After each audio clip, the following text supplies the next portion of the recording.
Thank you for tuning into Score for the Cure's very own podcast. I cannot tell you how excited I am to share this interview with you today. I'm joined by a very special guest and one that has been extremely instrumental in this year's event, Sean McCabe. Sean, along with his business partner Mike McGrory, are owners of several Serve Pros throughout Pennsylvania. Serve Pro of Upper Bucks, Pennypack, and Bustleton. And don't forget Germantown. Without the support of Sean and his team, this year's event would not be nearly what it is today. We had the privilege of sitting down with two very big inspirational people behind this event, father and son David and Eric Dahan. Eric was diagnosed at a young age, but you'll quickly learn that no diagnosis was going to hold him down. He's a stellar athlete, a fantastic friend, and wise beyond his years. Pay attention to the one standout phrase, "There are no days off." This simple sentence is the common thread between the Mike Shaw PuckCast and this podcast, and it really does drive home the impact and the life-changing diagnosis that both Mike and Eric have received. David gives valuable insight to those who may have family members who are newly diagnosed, along with suggestions on how to be truly prepared for the day-to-day. He also discusses how important support of others can be, especially those who truly understand what you're going through. So sit back, get comfy, grab a little something to eat or drink, and settle in for the next 30 minutes listening to the first 11 years of Eric's diagnosis and the ups and downs, the trials and tribulations, and the learning lessons and positive outlook of this father and son team. I'm Nicole Scarrow, and I'm here with Sean McCabe, and we are two out of a group of, 12 or 15 of us that are organizing our upcoming Score for the Cure event, which is going to be benefiting JDRF. And I have with me also David Dahan, who is also part of the organizing committee for this event, and his son, Eric Dahan. Really excited about this event. It's going to be really cool, and to know we can help spread the word and get the message out and get support going towards JDRF is it's incredible. So we appreciate you joining the conversation and create more generosity and donations to JDRF, which is what it's all about. We want to start off by welcoming you both for being part of this, what we're calling our PuckCast. Instead of our podcasts, our PuckCast. So you guys are our second guests on the PuckCast. So we want to thank you both for being here today. And if you would be so kind as to introduce yourselves and maybe tell us a little bit about the diagnosis. So my name's David. I'm Eric's father. And I'll start from the beginning. So I'm going to give you a date, and then I'll work my way into it and explain why that's important. 12 to 10. Those are three digits that will always be embedded in my head. And that's December 2nd, 2010. That's when Eric was diagnosed with type 1 diabetes at CHOP in Philadelphia. But let me explain how we kind of got up to that point. So Eric had not been feeling good for a few days leading up to the point where we wound up at CHOP. And, he just wasn't feeling good. He seemed kind of lethargic, and we really didn't know what was going on. I had to drive to Connecticut for a deposition that week, and I was going to cancel it. And my wife said, "No, just go, I'll take care of Eric. I'll take him to the." So I drove up to Connecticut. I'm taking the deposition, and I had said to my wife before I left, I'll have my cell phone right next to me. If there's any issues, call me, let me know what the doctor says. So she took Eric to his doctor at that time, and they did a test and immediately knew that it was diabetes. And they said, take him to CHOP as soon as possible. So my wife called me, shared the news with me. She took him to CHOP right away with my mother and father-in-law. And then I had to end the deposition, of course, and drive back to Philadelphia, to meet them at the hospital. Longest drive ever. It was very, very difficult. The whole time I was on the phone with my wife and my mom, telling them what had happened. We were all petrified because we had no idea what it meant, to have type 1 diabetes. We didn't know how to react to it. We didn't know how to treat it. we didn't know what the long-term effects of it would be. So a lot of unanswered questions, that was flowing through my mind as I'm driving. So yeah, it was a very long drive.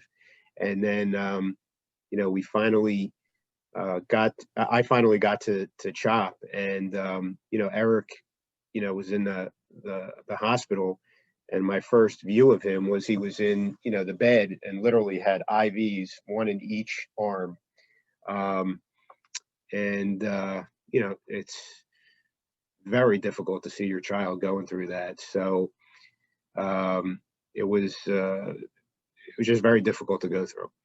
So, we talked to the doctors and the nurses, and, they told us everything would be okay. And they kind of, walked us through, what it meant to have type 1 diabetes. And we started the education process as far as how to deal with it, how to treat it.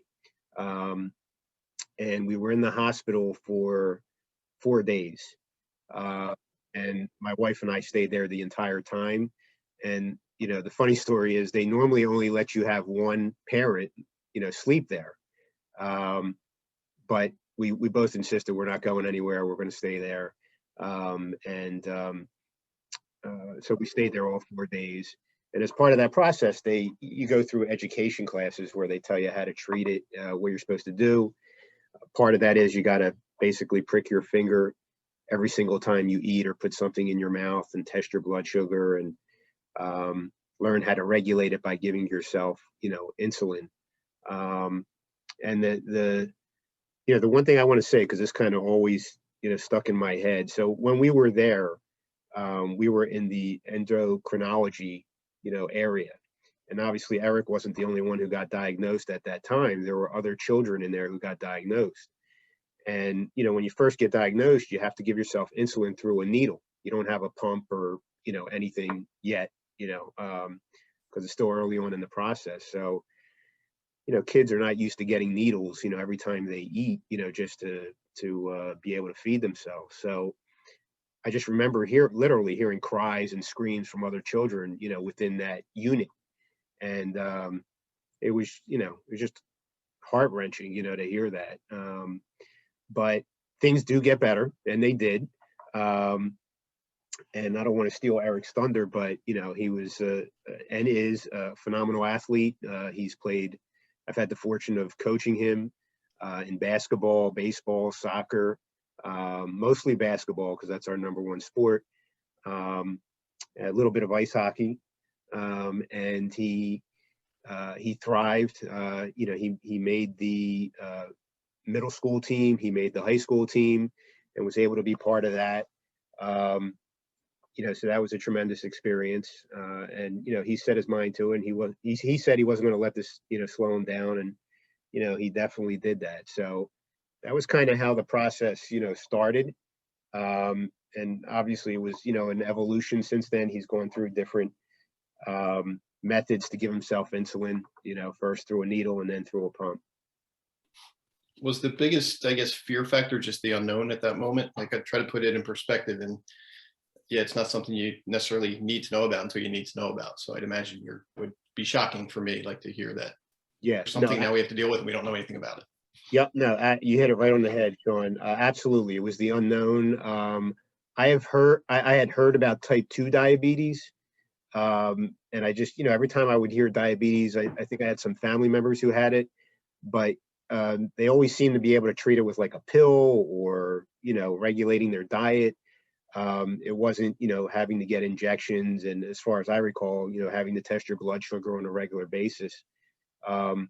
So I thought, okay, well, in my mind, diabetes was, well, maybe you have to adjust your lifestyle to maybe lose some weight, or you can't eat what you want to eat, and maybe you could take a pill for it. My first question was, hey, is there a pill we can take for this? Sure. And the obvious answer was no. We were in the hospital. I'll never forget this. As a parent, you let your child know that everything's going to be okay. So I said to him, don't worry, we'll beat this. And the nurse said to me, she turned around, she said, well, you'll never beat it because there's never, a cure. And like, she didn't mean anything by it. She was just being very matter of fact and doing her job. But I kind of took that to heart, and I was like, I took it personally, and I was upset and I was angry because I was like, how dare she say we're not going to beat this? She doesn't know who we are. But she was just telling us, look, there's no cure for it now. And, that was, I think, her only point she was trying to make. But to me, I took it personally. I said, okay, well, we are going to beat this. Eventually we'll figure out what we have to do. And this is part of it, right? So fast forward now to 2021, you guys are involved, and we're all trying to raise money to find the cure and provide better treatment. So, and I'm confident we'll get there. And this is just, one brick in the foundation. I can imagine how harsh that would sound, for sure. So, yeah. It does sound like, to a degree, even though maybe there's not a cure, you have beat it in your own way, Eric, by taking on soccer, basketball. Those are not exactly like sit around and feel sorry for yourself sports. Those are pretty intense. So how'd you get into sports? Well, my father is an athlete, and just growing up, we played everything. We played everything we could when we could. So, basketball was always the top priority. That I played everything until high school, and then basketball took over because it became very competitive at that point. And it was just what I loved to do, and I just wanted to do it as much as I could. And getting diagnosed stopped me for a little while there, but it picked up soon after that, and I haven't stopped since. Have you found that you have any challenges with that you have to deal with that maybe some of the other kids aren't having to deal with when it comes to your sports? Yeah, I'd say so. There were a couple times during summer workouts for basketball where the gym is 100 degrees and we're going for hours, and eventually my blood sugar would go low and I would have to stop for a couple of minutes, and that always bothered me because my father can attest to this. I'm someone who doesn't like to stop. I just keep going. And first to be there, last to leave. I know it's a cliche, but I took that to heart, and so it always bothered me when I'd have to stop for a couple of minutes. But you just have to deal with what's in front of you. That's incredible. That's pretty awesome. Most I know in a 100-degree gym, I'd last about 5 minutes before I'd have to sit down. David, what sports did you play? Mostly basketball, soccer and basketball, street hockey. But and football, street football, but basketball was always my favorite sport. So, I played a lot of it growing up. Eric's being real kind when he says I'm an athlete, but we all think we're better than we are, right? So I just enjoyed it, and I coached for over 15 years, and it was just, including Eric and his brother, it was just a phenomenal experience, to deal with young kids and try to teach them, some of the basics. So that's pretty awesome. Yeah. So Eric, do you remember the diagnosis? Do you remember like those days, or were they kind of a blur? I have some pretty vivid memories from the couple of days that we were there. I mostly remember when we first got there. It was a very long night. I was only 9 years old at the time, so it's coming. Well, it was 10 years this past December. It's coming up on 11. Wow. But I definitely remember it. And Eric, leading up to when you went to the house, do you recall how you felt? I know your dad described it, lethargic, probably just not feeling yourself, but was there anything that stood out to you that was different, or, what was how concerned were you, maybe is the right, if you can even recall? I know it's, you were young. Yeah. Well, I definitely remember it. I had a history of strep throat. I used to get sick a lot. So they thought when I went to the doctor, I think a couple weeks leading up to when they first diagnosed me, and they told me I had strep throat. So they gave me the medicine. I was taking it as I normally would, and I just wasn't getting better. So I remember being tired a lot. I'm a pretty energetic person, so me just sitting on the couch all day wasn't really what I was accustomed to. And I think that was probably one of the biggest signs for my parents. And then I wasn't getting better after, I think, a week or two of medicine. So I went back to the doctor, and that's when I got rushed to the hospital, and they diagnosed me that night. Parents' intuition, David, you and your wife, was there something that told you that something was a little bit more serious based off of just the fact that you were like, I'm going to have my phone next to me, call me?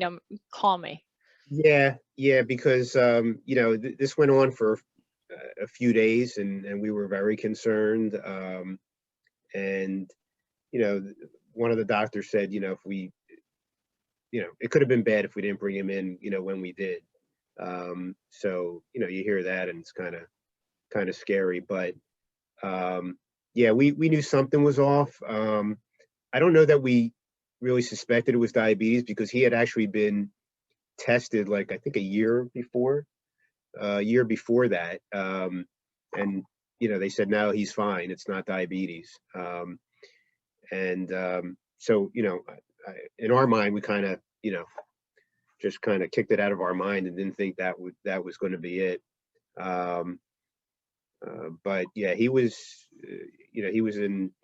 he definitely wasn't himself for several days leading up to it. So we knew something was going on. We just didn't know what we were dealing with. You mentioned that you might have family members that might have had type 2. Does type 1 run on either side of your family? No, as far as we know, no, I can't recall any family members having it. So, they don't really know what causes it. There's different theories out there, I guess, but, it's funny. Sean asked, about the unknowns and that being the most scary part. And it's amazing, like how much, we didn't know about it. And, we learned as we kind of went along. But one of the things we didn't know about in the beginning was all the different like things that affect your blood sugar, whether you're diabetic or not. So like stress, temperature, anger, if you're sick, there's something called sick days. So if you have sick days, there's a certain way, you kind of monitor and treat that. And like we've learned for Eric, because, he likes to, play basketball, like when he's out in the heat in the summer, we know his blood sugar will go low. That's the way his body reacts to like heat and, just, playing hard. So, some people's bodies react differently. They may spike, their blood sugar levels may go high. Now in cold weather, like if he goes out in the snow and he plays, his blood sugar level just goes very high. So we learned that. So, it's just amazing to see the different types of things that could impact your blood sugar. But we've learned to keep an eye on it and try to look for trends to be able to better treat it. What was the support like, David, when you first found out and now you're the world that you're in and you're starting to learn different things that you need to learn about Eric and his body and how it's going to react? But was there a lot of support in terms of the CHOP or JDRF? Like, how did you start that process? Yeah, so both of those organizations were phenomenal. CHOP has been great, in supporting us. He's been going to CHOP ever since then. They're easily accessible. If you have questions or you need information, they get it to you. They work with you. They have a local office here in Voorhees that we've been fortunate to be able to go with, so we don't have to trek into Center City. Nice. Which helps. Yeah. So they've been great. JDRF has been phenomenal as well. And I do want to recognize, a lawyer friend of mine whose child has type 1 diabetes. And when I finally got back into the office and started working again, I told him what happened. And he said, David, let's go out for lunch. And like, he wouldn't even let me get off the phone. We like scheduled it like, that day. He said, I'm going to talk to you about it. Everything's going to be okay. And just, hearing, at first you're like, oh, everything's going to be okay. No, it's not. But then, I had lunch with him a couple days later that week, and he was just a tremendous source of support. He had gone through exactly what we had gone through, years earlier. So he was able to share with me, how to monitor things, what to look for. And he just said to me, he said, David, everything's going to be all right. And just hearing those words, and knowing somebody was going through what we were going through, it was a tremendous amount of support. And I do want to say one thing about JDRF. So they have a program that if you're newly diagnosed, they call it a bag of hope. They give you like a backpack with like a bunch of stuff in it for anyone who's been newly diagnosed. And, kind of gives you like a startup blood glucose monitor, and other things, information about it. and somebody like delivers it to your home. That's what they do, for people who are newly diagnosed. So it's a great program. It was actually another lawyer whose, I think, daughter or child has type 1 diabetes, and she was involved, and she called me up on the phone and she said, listen, I have this bag of hope. I want to give it to you. And, she provided tremendous support as well. So I can't say enough about JDRF, and, they do various events throughout the year, and we do the walk every year except last year because of COVID, to help raise funds. And then I take everybody out for pizza and salad, afterwards, and we kind of, just have a good time. So yeah, they've been a tremendous support from JDRF and CHOP. So we can't thank them enough. That's great. That friend moment is one you'll never forget, I'm sure. That's one of those times where you find out, sometimes you find out who your closest friends are, right? Absolutely. Come through like that. Yeah. It's awesome. And for him to take the time to meet with me, everybody's busy and they have their own, schedule and things they have to take care of and family commitments. And it just meant a tremendous amount. I've told him many times, I will never forget that. That's huge. Kids don't always understand what other kids are going through. Did you find that your friends knew, understood, tried to understand what challenges you might have faced at some different times? My closest friends really knew, but outside of that, I pretty much kept a close knit kind of circle. Mm-hmm. Like I was friends with other people, but I really kept my strict friends to knowing. And I think they understood it as much as they were willing to learn. Not that they didn't want to learn, but it was pretty young at the time. So it was, everybody has a short attention span. And well, they were concerned about me. I mean, I'll never forget, 2 very close friends at the time, they brought me a basketball and actually hockey cards right after I got home from the hospital. And I still have them to this day. I haven't used the ball. It's something close to me that I'll never let go. So that really meant a lot. That stuff means so much, right? Like, you may not totally get what I'm going through, but I know that you care and you're there and you gave me this thing that I'm going to honor and cherish forever. And that's fantastic. Yeah, we were actually cleaning up recently and I saw the card there and I read it again, and I got a little emotional about it because thinking about it after all these years, it was just a lot to say. Are you still friends with them? Well, actually, they moved away. I haven't spoken no. in a long time, but hopefully I'll be able to rekindle our friendship soon. Those are the friends that when you see down the road, it'll be like no time has ever passed. Yeah. Like they're real friends. Yeah. Well, that's great. How did Big Brother react?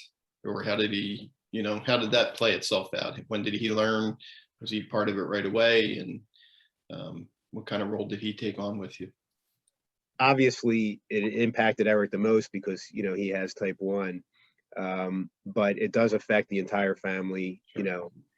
Including his brother. And because the reality of it is, and I think Eric would acknowledge this, as a parent, you have a son who or child that has something that they're going through.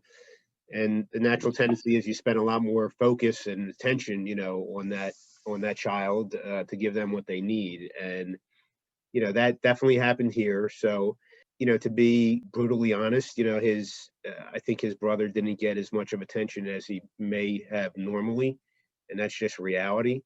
But he's been a trooper about it. We had to teach him what to look for, warning signs if his brother was going low, what to do in case, there was an emergency. There's a device that, they give you called a glucagon, and that is if your blood sugar goes, ridiculously low, to the point where you pass out, you have to take this device. It's in a bright red container, and you have to put it together, assemble it, and then, inject it into, your leg, and that will bring your blood sugar up. So, he had to learn how to do that, as we all did. It definitely impacted his brother, but he's been great, and, he knows it's just something that will impact our lives forever, and that's just the way it is. He definitely looks after me as much as he can. Whenever I let him know that, I'm sick or there's something I need to take care of, he'll do what I will have needed to do or help me out with it as much as he can. So I appreciate him always being there, and he's a good older brother. The one thing, David, I wanted to both of you, but when I hear you say, like, and again, I'm pretty much in the dark on this topic, because we've never dealt with it, but as we're going through this process, I know Nicole's been learning a ton and sending me information, and we've been, keeping up with educating ourselves. But hearing you say, like, in case the sugar goes to a point where he would pass out, I have 2 kids, and my oldest son passed out once in front of me, and it was probably one of the scariest things I didn't know what it was. I didn't know what was going on. Mhm. Like, this kid is just, his eyes rolled and he passed out. It just turned out to be a crowd, and it was hot. So it was a Christmas time. We were inside a building, and there was just a lot of people and stuff. So, but I hear somebody like yourself say that, and it's crazy to think that, that's something that's real for you. Like, that's a reality at any moment, versus, like, I saw it once, and I'm telling you, it was one of the scariest and most vivid memories I have. So those moments when I hear those stories are just so impactful, and I hope other people that are listening, kind of put themselves into that situation. It's hard to realize how scary that is. We've been fortunate. I mean, thank God he's never passed out. But I can tell you, for at least the first 2 years after he got diagnosed, my wife and I, at different times, we get up in the middle of the night and walk into his room, and I just, like, move him a little bit, make sure, he was, and then he'd, like, move around just to know he was okay. Sometimes I put my hand under his nose just to make sure, he's breathing and everything's good. But yeah, you go through that, and it's just, cause you can't sleep at night. It's like, you wake up and that's the first thing that you think of. So, but fortunately it's never gone that low. So, Yeah, that's definitely something that most people don't understand, that there is a whole math to everything, right? You talked about finger pricking, pre-bolus, and planning ahead of time, and understanding the carbs and the fat, the carb and the fat ratio. And so this is a true science that likely was really not understood years and years and years ago. And then got a little bit better. And now there's technology and support groups. There really is a science to this. And I would have to imagine that this is overwhelming. Yeah. It's funny, before this happened, you go into a supermarket, you see something you want, you pick it up off the shelf, you throw it into the cart, right? Now it's like you pick it up, the first thing we look at are, like, the carbs, and how many carbs is it? Is it something it's worth getting? But yeah, you have to get good at counting, doing the math in your head. I mean, fortunately, when you do your finger prick and it takes your blood sugar, you can input how many carbs you're going to eat, and it will calculate it for you. But sometimes you have to make adjustments to it. And you always want to, I would always start just doing the mental math. And we got pretty good at figuring out, just based on weight. We actually bought a scale, but now we, like, don't even use it, because we're pretty good at estimating, like, what the carb count is, especially for a bagel. So, like, a real good hearty bagel, that's about 80 carbs. Whoa. Yeah. You get one of the lighter ones, about 50. But there's this bagel, there's a place around the corner where we love getting bagels from, and they're like the big fat ones, and so you just got to make sure you how much insulin to give for that bagel. At age 9, you're supposed to be, like, the diet's pizza and chicken fingers and fries, right? That's it. Like, that's all you're supposed to have. People that have known that I've had diabetes for years still come up to me today, and I try to eat as healthy as I can, but every once in a while I'll have a cookie or a sweet or something, and they'll come up to me and they'll say, "You really shouldn't be eating that, right?" And it's, I just have to remind them that I can eat whatever I want, but it's a common misconception that Definitely. I think a lot of people have at this point. And but I just remind them. It makes me laugh. That's one of Back off.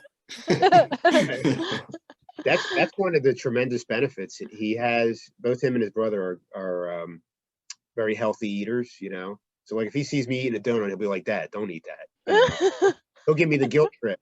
Right. But it has made him a healthy eater and more conscious about what's in his mouth and eating. But he likes, he's got a sweet tooth just like everybody. So and he can do it.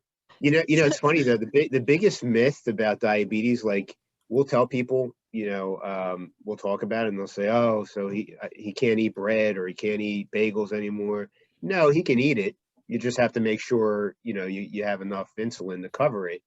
It's not the best thing. It's not like you want to eat, bagels for breakfast, lunch, and dinner, or pizza, but he can still eat anything he wants. He loves funnel cake. We go down to shore, funnel cake when we're in Who Ocean City. doesn't? Yeah, right. Right there with you on that one.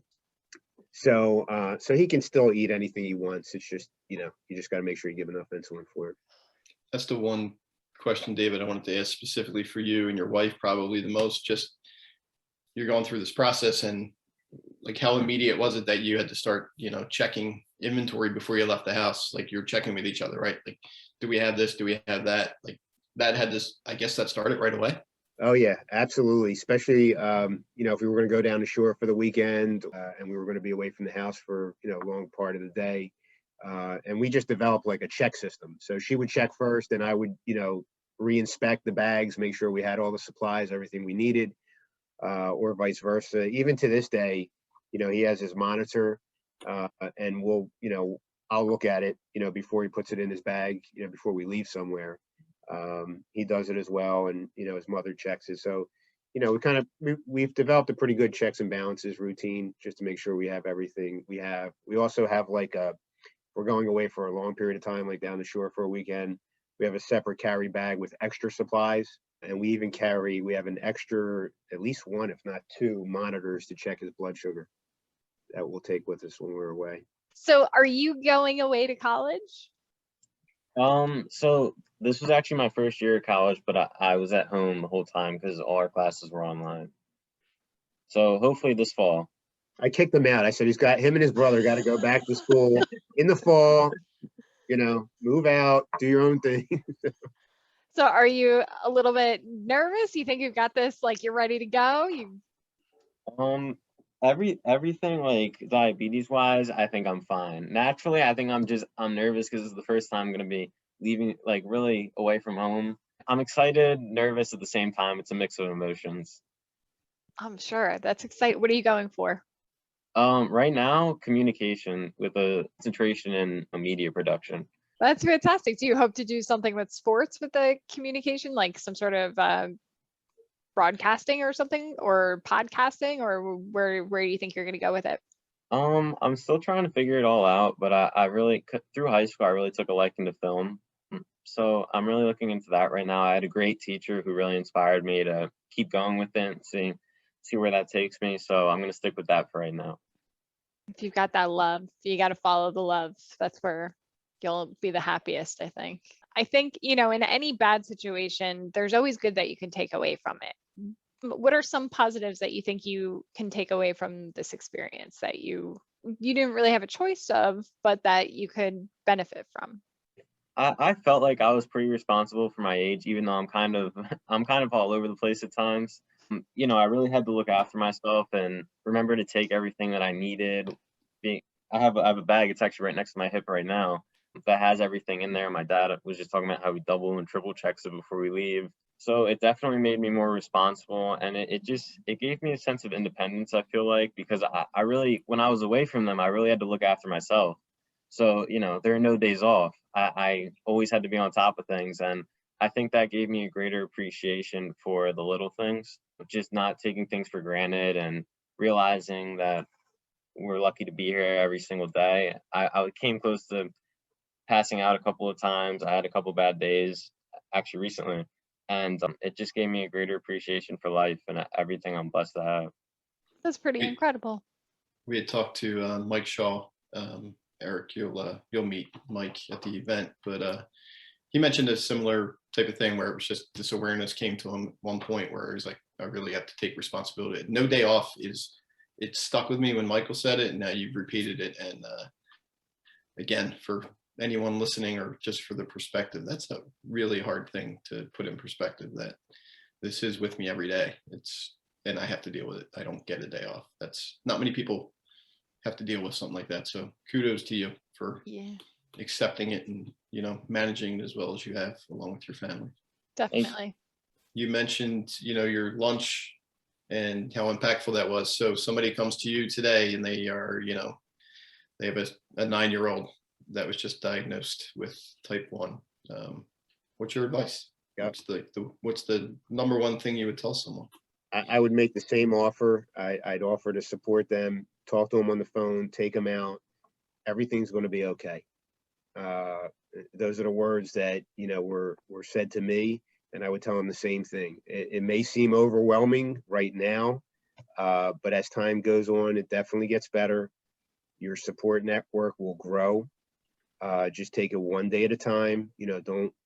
Don't try to think about what's going to happen in 6 months or a year, or even next week. Just take it one day at a time, and it will be okay. Because I remember there was a lot to learn early on, and we would take notes, feverishly to keep up with everything. But it all becomes second nature, and it really just becomes part of your life. You will learn to deal with it, and he'll live. He or she will live, a long, healthy, productive life. Don't let it hold you back, because it doesn't have to, and everything will be okay. A similar question for Eric. If you have a friend or you know of somebody around your age in particular, what advice would you give them? Kind of going back to what I said before, don't take anything for granted. There's going to be good days and there's going to be bad days, but the bad days just help us appreciate the good days that much more. So it's a process, and it takes time to get better. I know the first couple of years were really rough, but now it's like looking at the back of my hand. It's second nature. So it'll get better, and everything will be okay, like my dad said. To have a great event to drive donations to JDRF, and we hope that makes huge impact on your family and anyone else that is dealing with this, and for the future families that deal with it. So that's our commitment to you. Thank you. You've made a huge commitment to yourself, so it's awesome to hear. Well, thank you so much for taking time out of your day today. Any last minute thoughts? Looking forward to a great event, and hopefully this is the first year of many, many. Yeah, we're excited about it. We're going to have, as many people, show up that we can get there. So we're looking forward to it. Without people like you, just they don't raise money. They can't raise awareness. The funding doesn't get done, which means the research doesn't get done, which means the advancements don't get done. And, the bricks in the foundation to lead ultimately to a cure, we don't get there. So thank you. We just can't do it without you guys. And it means the world to us. We hope that you enjoyed listening to this incredible father and son. Their outlook is to be admired, and their relationship is truly an inspiration. If you would like to meet them in person, be sure to join us on August 14th from 3 to 9 p.m. for our very first of what we hope to be many Score for the Cure events. This event will be featuring an exhibition hockey game, a Revolution Mile, 1 mile or 5K run walk, cornhole tournament, live music, games, food, and fun for the entire family.